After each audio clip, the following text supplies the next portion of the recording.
서울 송파구에는 누가 봐도 부러워할 만한 두 가정이 살고 있었습니다. 민수와 태호라는 두 남자는 고등학교 시절부터 함께 공부하고 함께 성장한 친구였죠. 벌써 15년이 넘는 세월 동안 한 번도 크게 다툰 적 없이 서로를 믿고 의지하며 살아왔습니다. 졸업 후에도 둘의 우정은 변하지 않았어요. 각자 직장을 구하고 결혼을 하고 가정을 꾸렸지만 여전히 서로에게 가장 가까운 친구로 남아 있었습니다. 심지어 결혼 후에도 같은 송파구 안에서 가까운 아파트 단지를 골라 살았죠.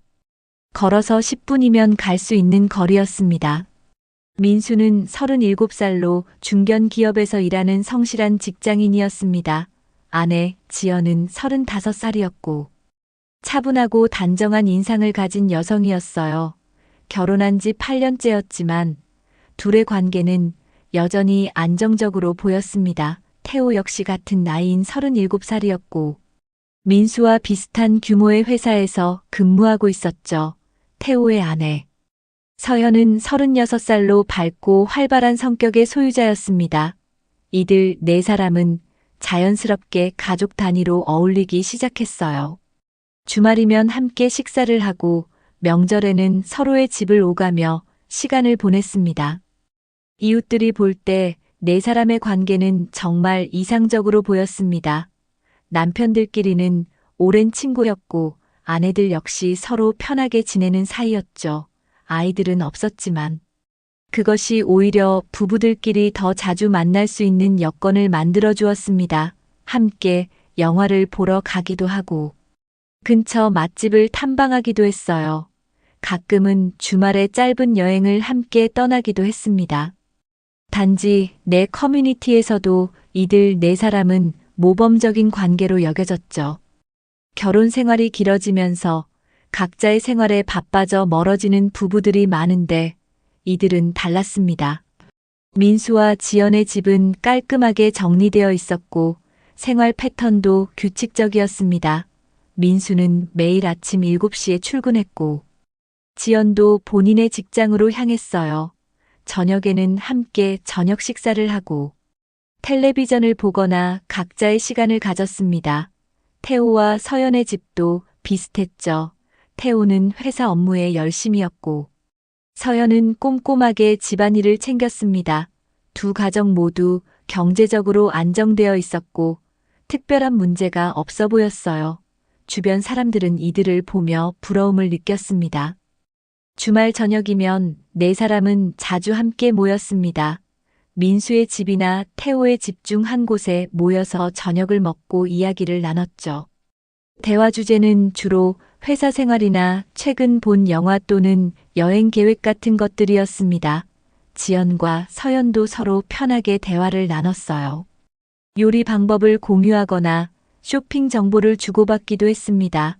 남편들이 맥주를 마시며 이야기할 때 아내들도 와인을 곁들이며 시간을 보냈죠.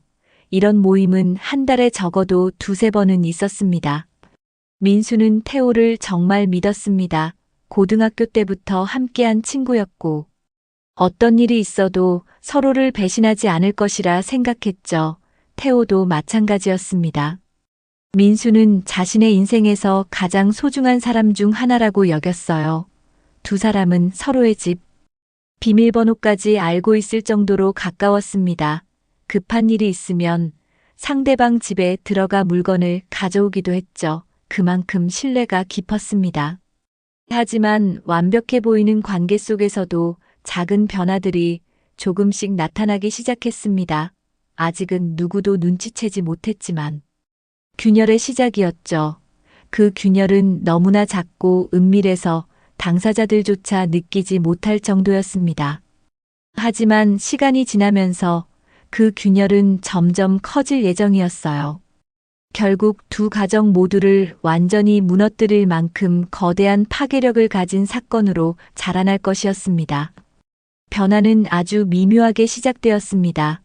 민수가 처음 이상함을 느낀 건 석 달 전쯤이었어요. 평소 규칙적이던 지연의 생활 패턴이 조금씩 달라지기 시작했습니다. 퇴근 후 집에 바로 오지 않고 약속이 있다며 늦게 들어오는 날이 많아졌죠. 친구를 만난다거나 회사 동료들과 저녁을 먹는다는 이유였습니다. 민수는 처음엔 별 생각 없이 받아들였어요. 지연도 사회생활을 하는 사람이니 당연히 그럴 수 있다고 생각했습니다. 하지만 주말에도 지연의 외출이 잦아지면서 민수는 조금씩 의문을 품기 시작했습니다. 토요일 오후에 갑자기 약속이 생겼다며 나가거나 일요일 오전에 운동을 한다며 집을 비우는 일이 많아졌죠. 예전에는 주말만큼은 함께 보내려고 했던 지연이었는데 요즘은 달랐습니다. 민수가 함께 뭘 하자고 제안하면 지연은 피곤하다거나 다른 약속이 있다며 거절했어요. 그러면서도 혼자 외출할 때는 평소보다 화장을 진하게 하고 옷차림에도 신경을 많이 쓰는 모습이었습니다. 특히 민수의 눈에 띈 건 휴대폰 사용 습관의 변화였습니다. 지연은 예전에는 휴대폰을 거실 탁자 위에 아무렇게나 두곤 했어요. 민수가 급한 전화를 받아달라고 하면 자연스럽게 건네주기도 했죠. 하지만 어느 순간부터 지연은 휴대폰을 항상 손에 들고 다니거나 가방 안에 넣어두기 시작했습니다.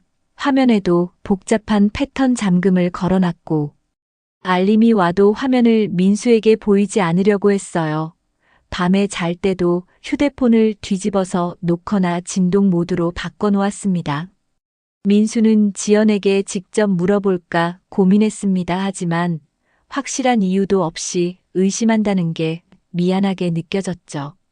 혹시 본인이 예민하게 반응하는 건 아닐까 하는 생각도 들었습니다. 회사 일이 바빠서 스트레스를 받고 있는 건지도 모른다고 스스로를 설득했어요. 실제로 지연은 요즘 회사에서 프로젝트가 많아서 힘들다고 말하곤 했습니다. 민수는 그 말을 믿으려 애썼죠. 하지만 마음 한구석의 불안감은 쉽게 가시지 않았습니다. 비슷한 시기에 서연도 남편 태호의 변화를 감지하고 있었습니다. 태호는 평소 퇴근 시간이 비교적 일정했던 사람이었어요. 6시 반에서 7시 사이에는 집에 돌아오곤 했죠. 하지만 최근 들어 퇴근 시간이 들쭉날쭉해졌습니다. 야근이 생겼다며 밤 9시나 10시에 들어오는 날이 많아졌어요. 주말 출근도 가끔 있다고 했습니다. 서연이 저녁은 먹었냐고 물으면 태호는 회사에서 먹었다거나 동료들과 간단히 해결했다고 대답했죠. 예전 같으면 서연과 함께 저녁을 먹으려고 서둘러 왔던 태호였는데 요즘은 달랐습니다. 서연이 이상하게 여긴 건 태호의 연락 빈도였습니다. 예전에는 점심시간이나 오후에 간단한 문자라도 보내며 안부를 물었던 태호였어요. 하지만 요즘은 서연이 먼저 연락해도 답장이 한참 뒤에 오거나 아예 전화를 받지 않을 때가 많았습니다. 통화 연결음만 길게 울리다가 끊기곤 했죠. 나중에 태호는 회의 중이었다거나 자리를 비웠다며 변명했습니다. 서연은 그럴 수도 있다고 생각하면서도 뭔가 석연치 않은 기분을 지울 수 없었어요.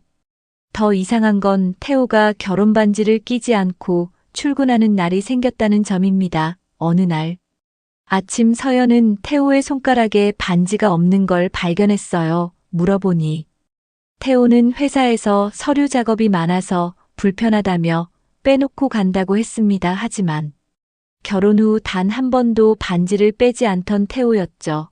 서연은 이상하다고 생각했지만 크게 문제 삼지는 않았습니다. 민수와 서연은 각자 배우자의 변화를 느끼고 있었지만 아직 확신할 수는 없었습니다. 두 사람 모두 혹시 자신이 지나치게 의심하는 건 아닐까 하는 생각에 사로잡혀 있었어요.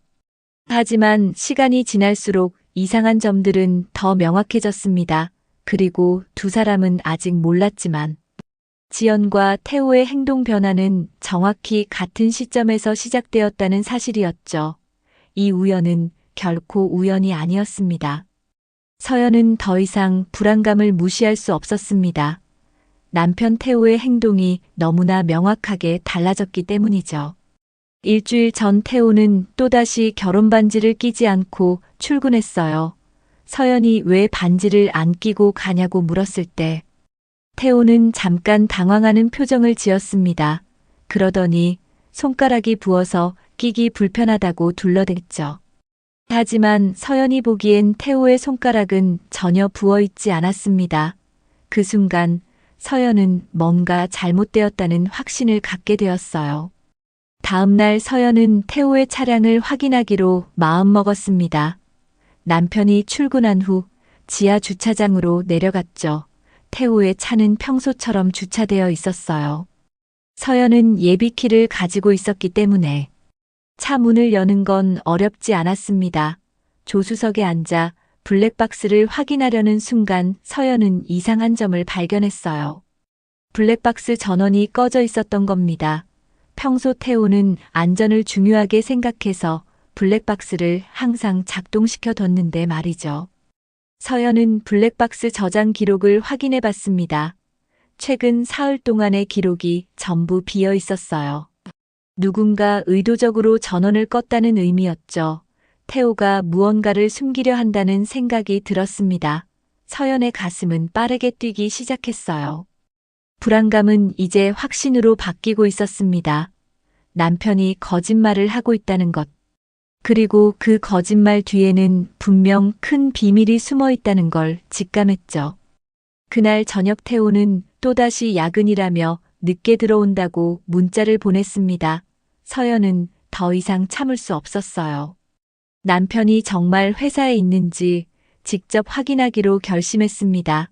태호의 회사는 강남에 있었고 집에서 차로 30분 정도 거리였죠.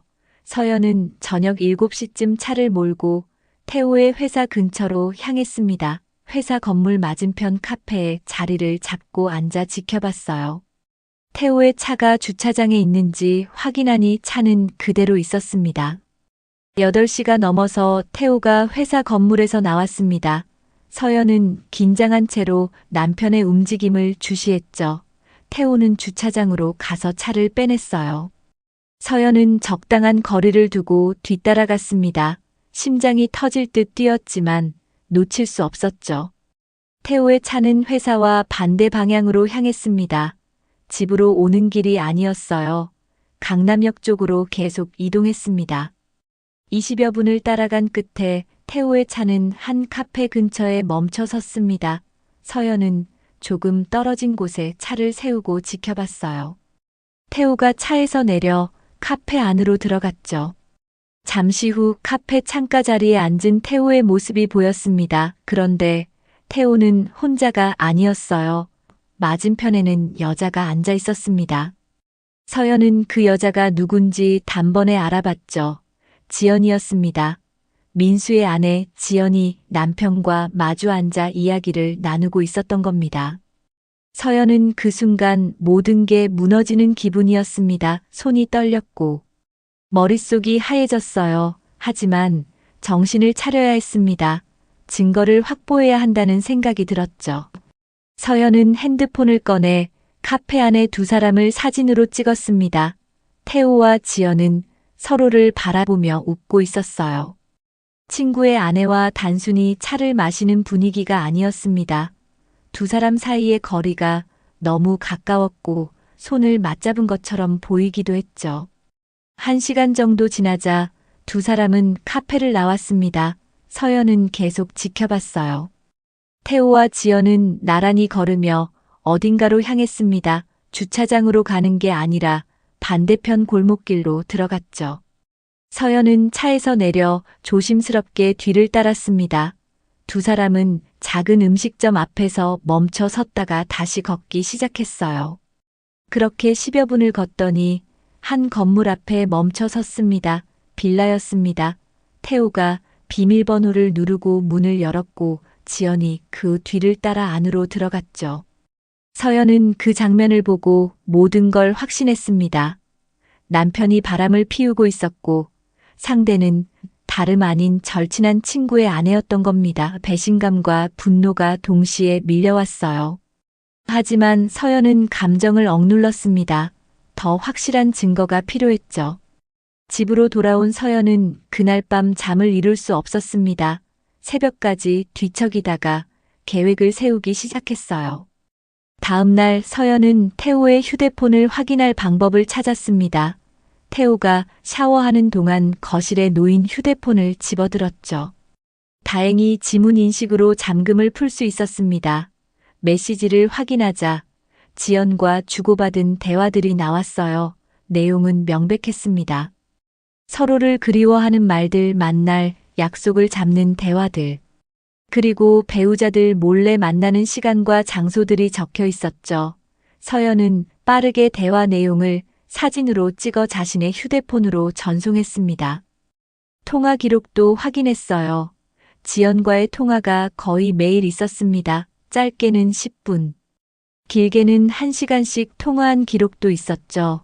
서연은 대화 내용을 쭉 읽어내려가며 불륜이 시작된 시점을 추정할 수 있었습니다. 약 넉 달 전부터였어요. 넉 달 동안 남편과 친구의 아내가 서로를 속이며 관계를 이어왔던 겁니다. 서연은 분노와 슬픔이 뒤섞인 감정을 느꼈습니다. 증거를 확보한 서연은 민수에게 알려야 한다고 생각했습니다.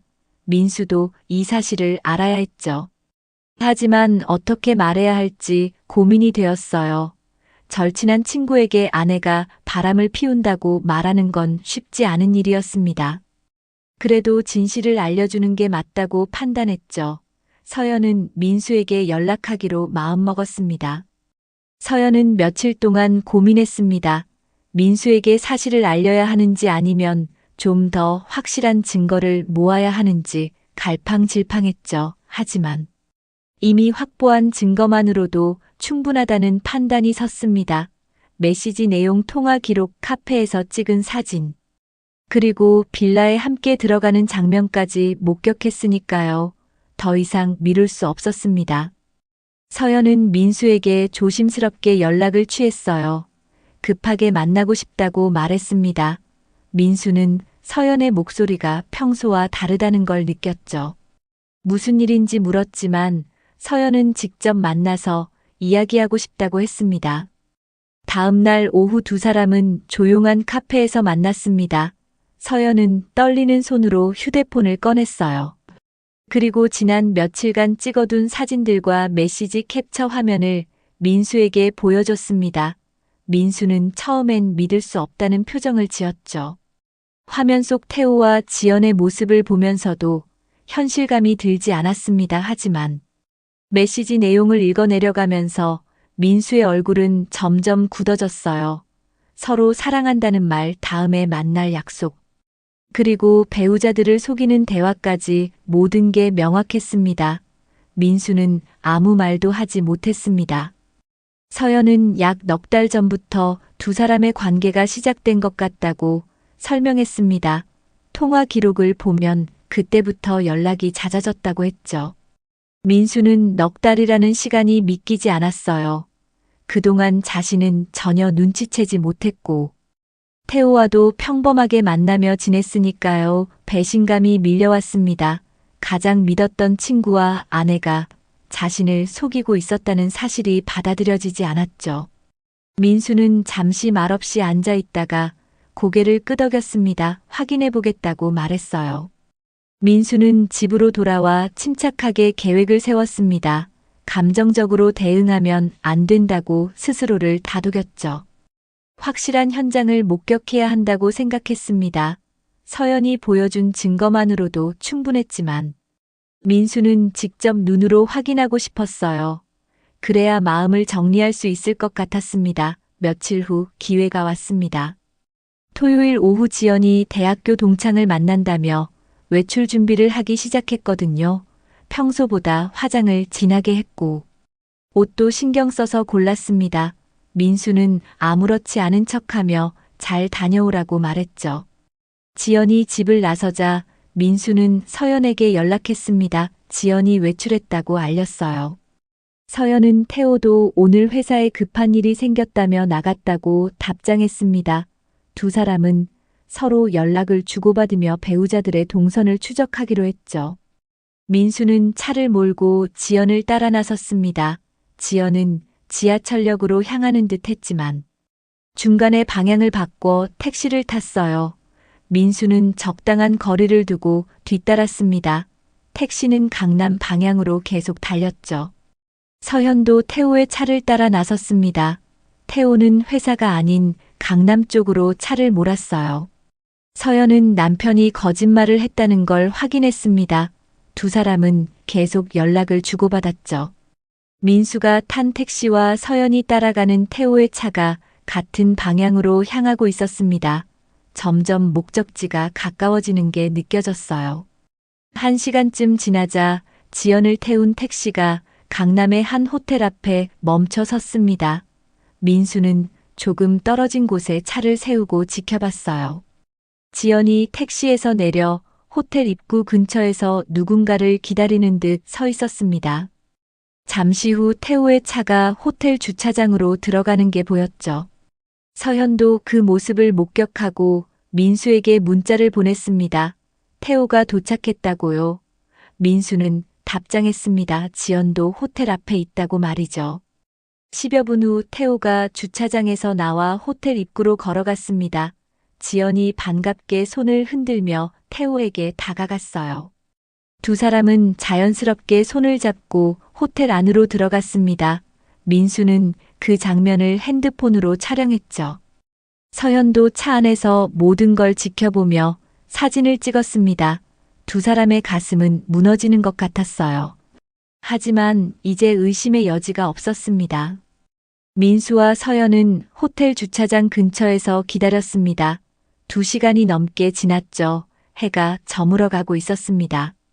그때 호텔 정문이 열리며 태호와 지연이 나왔어요.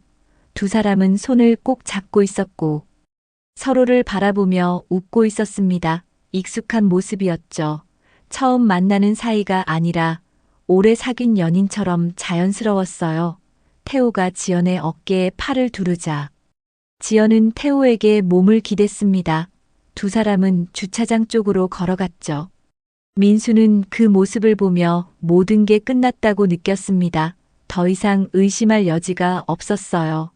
아내와 친구는 넉 달 동안 자신들을 속이며 이런 만남을 이어왔던 겁니다. 서현도 같은 심정이었죠. 두 사람은 각자 차 안에 앉아 눈물을 흘렸습니다. 배신감, 분노, 슬픔이 한꺼번에 밀려왔어요. 하지만 이제 결정해야 할 때였습니다. 민수와 서연은 서로에게 문자를 보냈죠. 오늘 밤 모든 걸 끝내자고요. 민수는 지연이 집에 돌아올 때까지 기다렸습니다. 거실 소파에 앉아 촬영한 사진들과 서연에게 받은 모든 증거를 정리했죠. 손은 떨렸지만 침착함을 유지하려 애썼습니다. 감정적으로 대응하면 안 된다고 스스로에게 다짐했어요. 밤 9시가 넘어서 현관문이 열리는 소리가 들렸습니다. 지연이 밝은 표정으로 집에 들어왔죠. 민수는 아무렇지 않은 척 지연을 맞이했습니다. 잘 놀다 왔냐고 물었어요. 지연은 그렇다며 피곤한지 하품을 했습니다. 민수는 지연에게 잠깐 앉으라고 말했습니다. 지연은 이상한 낌새를 눈치채지 못한 채 소파에 앉았습니다. 민수는 태블릿을 꺼내 화면을 지연에게 보여줬어요. 호텔 앞에서 태호와 손을 잡고 들어가는 사진이었습니다. 지연의 얼굴이 순식간에 하얗게 질렸죠. 민수는 말없이 다음 사진을 넘겼습니다. 호텔에서 나오며 서로에게 기대는 모습, 주차장에서 포옹하는 장면. 그리고 서연이 보내준 메시지 캡처 화면까지 차례로 보여줬어요. 지연은 입을 열지 못했습니다. 손이 떨리기 시작했죠. 민수는 차분한 목소리로 물었습니다. 언제부터였냐고요? 지연은 고개를 숙인 채 대답하지 않았습니다. 민수는 다시 물었어요. 넉 달 전부터 맞냐고 말이죠. 지연은 여전히 침묵했습니다. 그러다 갑자기 오해라고 말했어요. 태호와는 그냥 상담을 받고 있었을 뿐이라고 둘러댔습니다. 민수는 냉소를 지었죠. 호텔에서 2시간 넘게 상담을 받았냐고 반문했습니다. 지연은 말문이 막혔어요. 변명의 여지가 없었습니다. 민수는 통화 기록까지 보여줬습니다. 날짜별로 정리된 통화 시간, 새벽에 주고받은 문자 메시지, 그리고 호텔 주차장 출입 기록까지 전부 있었어요. 서연이 넉 달 동안 추적한 자료였습니다. 지연은 그제야 모든 게 들통났다는 걸 깨달았죠. 변명할 수 없는 상황이었습니다. 민수는 지연에게 짐을 싸라고 말했어요. 당장 집을 나가라고 했습니다. 지연은 울먹이며 미안하다고 말했지만 민수는 듣지 않았습니다. 이미 마음을 정한 상태였죠. 같은 시각 서연의 집에서도 비슷한 상황이 벌어지고 있었습니다. 태호가 퇴근했을 때 서연은 거실에서 기다리고 있었어요. 태호는 평소처럼 인사를 하며 들어왔습니다. 서연은 차가운 목소리로 앉으라고 말했죠. 태호는 뭔가 이상하다는 걸 느꼈지만 소파에 앉았습니다. 서연은 준비해둔 서류 뭉치를 태호 앞에 던졌어요. 사진들이 쏟아져 나왔습니다. 지연과 카페에서 만나는 장면, 빌라로 들어가는 모습, 그리고 오늘 호텔에서 나오는 사진까지 전부 있었죠. 태호는 순간 얼어붙었습니다. 어떻게 알았는지 당황스러웠지만 이미 늦었어요. 서연은 메시지, 캡처 화면까지 인쇄해서 보여줬습니다. 태호와 지연이 주고받은 대화 내용이 낱낱이 적혀 있었죠. 태호는 변명을 시도했습니다. 실수였다고, 다시는 안 그러겠다고 말했어요. 하지만 서연은 들을 생각이 없었습니다. 넉 달 동안 계속된 관계가 실수일 리 없다고 말했죠. 태호는 고개를 숙였습니다. 더 이상 할 말이 없었어요. 서연은 태호에게 당장 짐을 싸서 나가라고 통보했습니다. 이혼 소송을 준비하겠다고 말했어요. 태호는 애원했지만 서연의 마음은 확고했습니다. 배신한 사람과 더 이상 같은 집에 살 수 없다고 했죠. 태호는 결국 방으로 들어가 간단한 짐을 챙겼습니다. 서연은 거실에 앉아 태호가 나갈 때까지 지켜봤어요. 태호가 현관문을 나서는 순간 서연은 눈물을 흘렸습니다. 분노보다는 허탈함이 더 컸죠. 민수의 집에서도 지연이 짐을 싸고 있었습니다. 민수는 방 밖에서 기다렸어요. 지연은 몇 번이나 사과하려 했지만 민수는 반응하지 않았습니다. 더 이상 들을 말이 없었죠. 지연이 집을 나서자 민수는 문을 잠갔습니다. 그리고 소파에 주저앉아 두 손으로 얼굴을 감쌌어요. 15년. 지기 친구와 8년을 함께한 아내, 두 사람 모두에게 배신당했다는 사실이 믿기지 않았습니다. 같은 밤 두 가정은 완전히 무너졌습니다. 민수와 서연은 각자의 집에서 혼자 남겨졌죠. 배신감과 상실감이 밀려왔습니다. 태호와 지연은 각자 짐을 들고 밤거리를 헤맸어요. 갈 곳이 마땅치 않았습니다. 두 사람은 서로에게 연락했지만 만나지 않았죠. 이미 상황이 걷잡을 수 없이 커졌다는 걸 알았기 때문입니다. 그날 밤 네 사람 모두 잠들지 못했습니다. 15년간 이어진 관계가 단 하루 만에 완전히 깨져버렸죠.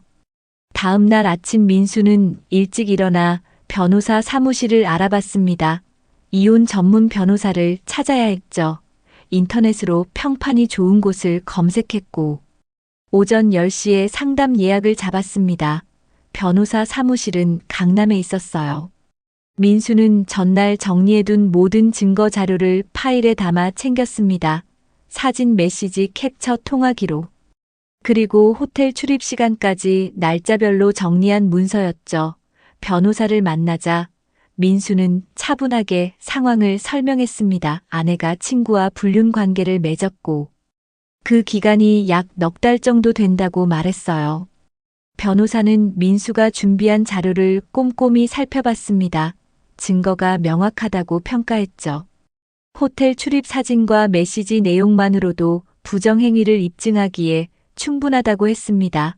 변호사는 이혼 소송과 함께 위자료 청구, 그리고 재산분할 요구까지 진행할 수 있다고 설명했어요. 유책 배우자인 지연은 법적으로 매우 불리한 위치에 놓일 거라고 덧붙였습니다. 민수는 모든 절차를 진행하겠다고 답했죠. 더 이상 지연과 함께 살 생각이 없었습니다. 변호사는 즉시 소송 준비에 들어가겠다고 말했습니다. 비슷한 시각 서연도 변호사를 만나고 있었습니다. 서연은 지난 며칠간 모은 증거들을 전부 가져왔어요. 태호를 미행하며 찍은 사진들 빌라로 들어가는 장면. 그리고 메시지와 통화 기록까지 빠짐없이 준비했습니다. 서연의 변호사 역시 증거가 확실하다고 판단했죠. 배우자의 부정행위가 명백하게 입증되는 사안이라고 설명했습니다. 서연은 이혼 소송을 제기하고 위자료도 청구하겠다고 말했어요. 태호와는 더 이상 함께할 수 없다고 단호하게 말했습니다. 변호사는 절차를 빠르게 진행하겠다고 약속했죠. 일주일 후 지연과 태호에게 각각 이혼 소송 통지서가 도착했습니다. 지연은 민수로부터 이혼 소송 및 위자료 청구 소장을 받았어요. 청구 금액은 1억 원이었습니다. 재산 분할 요구 내용도 포함되어 있었죠. 지연은 소장을 읽으며 손이 떨렸습니다. 법적으로 대응할 방법을 찾아야 했지만 증거가 너무 명확했어요. 태호 역시 서연으로부터 같은 내용의 소장을 받았습니다. 부정행위를 이유로 한 이혼 청구였고 위자료 금액도 비슷했죠. 태호는 막막했습니다. 변명할 여지가 전혀 없는 상황이었어요. 두 사람은 각자 변호사를 선임했습니다. 하지만 변호사들도 승산이 없다고 판단했죠. 증거가 너무 확실했기 때문입니다. 호텔 출입 기록은 날짜와 시간까지 정확했고 메시지 내용은 불륜 관계를 직접적으로 드러냈습니다. 지연의 변호사는 합의를 권유했어요. 소송으로 가면 더 불리해질 수 있다고 말했습니다. 태호의 변호사도 같은 의견이었죠. 법정에서 다투는 것보다 협상을 통해 마무리하는 게 낫다고 조언했습니다. 하지만 민수와 서연은 합의할 생각이 없었습니다. 법적 절차를 끝까지 밟겠다고 입장을 분명히 했어요. 한 달이 지나며 양측 변호사들은 사실관계를 확인하는 작업을 진행했습니다. 민수 측 변호사는 호텔 측에 공식적으로 출입 기록을 요청했어요. 호텔은 법원 명령에 따라 자료를 제출했습니다. 지연과 태호가 함께 투숙한 기록이 총 12번 확인되었죠. 모두 평일 저녁이나 주말 오후였습니다. 서연 측 변호사도 통신사에 통화 기록을 요청했어요. 넉 달 동안 두 사람이 주고받은 통화가 100건이 넘었습니다. 문자 메시지는 그보다 훨씬 많았죠. 증거 자료가 쌓이면서 지연과 태호의 입지는 더욱 좁아졌습니다. 두 사람은 법적으로 완전히 불리한 상황에 몰렸어요. 변호사들은 다시 한번 합의를 권유했지만 민수와 서연은 거부했습니다. 정당한 대가를 치르게 하고 싶었죠. 법원은 첫 조정 기일을 잡았습니다. 2달 후였어요. 그때까지 양측은 추가 자료를 준비하기로 했습니다. 민수는 회사 동료들에게도 상황을 설명했습니다. 이혼 절차 때문에 업무에 영향이 있을 수 있다고 미리 알렸죠. 동료들은 민수를 위로했습니다. 서연도 가족들에게 사실을 털어놨어요. 부모님은 충격을 받았지만 서연의 결정을 지지했습니다. 법적 절차가 진행되는 동안 서연을 도와주겠다고 약속했죠. 반면 지연과 태호는 주변 사람들에게 알리기 어려웠습니다. 부끄러웠고 변명할 방법도 없었어요. 소송 절차는 예상보다 빠르게 진행되었습니다. 증거가 명확했기 때문에 복잡한 공방이 필요 없었죠. 법원도 사안을 단순하게 판단했습니다. 부정행위가 명백하고 증거도 충분하다고 봤어요. 조정 절차를 거치긴 했지만 합의점을 찾지 못했습니다. 민수와 서연은 끝까지 법적 판단을 원했죠. 결국 본격적인 재판으로 넘어가게 되었습니다. 소문은 생각보다 빠르게 퍼졌습니다. 민수와 태호는 같은 고등학교 출신이었고 동창회 모임에도 자주 참석했죠. 두 사람의 이혼 소송 소식이 알려지자 동창들 사이에서 이야기가 퍼지기 시작했습니다. 처음엔 단순히 이혼한다는 정도였지만 곧 상대가 서로의 배우자라는 충격적인 사실까지 알려졌어요. 고등학교 동창 단체 대화방에서 이 이야기가 언급되었고 순식간에 화제가 되었습니다. 15년 지기 친구의 아내와 불륜을 저질렀다는 내용은 너무나 자극적이었죠. 동창들은 믿을 수 없다는 반응을 보였지만 소문은 계속 퍼져나갔습니다. 아파트 단지 커뮤니티에도 소식이 전해졌습니다. 민수와 태호 두 가정이 가까운 곳에 살았기 때문에 이웃들도 네 사람을 알고 있었어요. 평소 사이좋게 지내던 두 가족이었기에 소문은 더 빠르게 확산되었죠. 온라인 커뮤니티 게시판에는 익명으로 올라온 글들이 나타나기 시작했습니다. 구체적인 이름은 언급되지 않았지만 상황 설명만으로도 누군지 짐작할 수 있었어요. 댓글들은 대부분 비난 일색이었습니다. 친구를 배신한 행위는 용서받을 수 없다는 의견이 줄을 이뤘죠. 지연과 태호는 아파트 단지에서 마주치는 이웃들의 시선을 견디기 힘들어졌습니다. 직장에도 소문이 퍼지는 건 시간 문제였습니다. 지연이 다니던 회사는 중견 규모의 마케팅 기업이었어요. 동료 중 한 명이 우연히 아파트 커뮤니티 게시글을 보고 지연의 이야기라는 걸 눈치챘습니다. 그 동료는 다른 사람들에게도 이야기했고 사무실 안에서 소문이 돌기 시작했죠. 지연은 출근할 때마다 동료들의 수군거림을 느꼈습니다. 복도를 지나갈 때. 대화가 뚝 끊기는 일이 잦아졌어요. 점심시간에도 혼자 식사할 때가 많았습니다. 동료들이 의도적으로 피하는 게 느껴졌죠. 회사 인사팀에서 지연을 호출한 건 소문이 퍼진 지 2주일쯤 지났을 때였습니다. 인사팀장은 지연에게 최근 상황에 대해 물었어요. 지연은 부인할 수 없었습니다. 이미 법적 절차가 진행 중이었고 증거도 명확했으니까요. 인사팀장은 회사 내부 윤리 규정을 언급했습니다. 직원의 사생활이라 해도 회사 이미지에 영향을 줄 수 있는 사안은 검토 대상이라고 설명했죠. 특히 불륜이 사내에 알려지면서 다른 직원들의 근무 분위기에도 영향을 미치고 있다고 지적했습니다. 지연은 변명할 말이 없었어요. 며칠 후 회사는 내부 감찰을 시작했습니다. 지연의 근무 기록과 업무 수행 내역을 검토했죠. 감찰 과정에서 지연이 근무 시간 중에 사적인 전화를 자주 했다는 사실이 드러났습니다. 태호와의 통화였어요. 회사 규정상 업무 시간 중 사적인 용무는 최소화해야 했지만 지연은 이를 반복적으로 위반했습니다. 또한 외근을 핑계로 조퇴한 날들도 확인되었죠.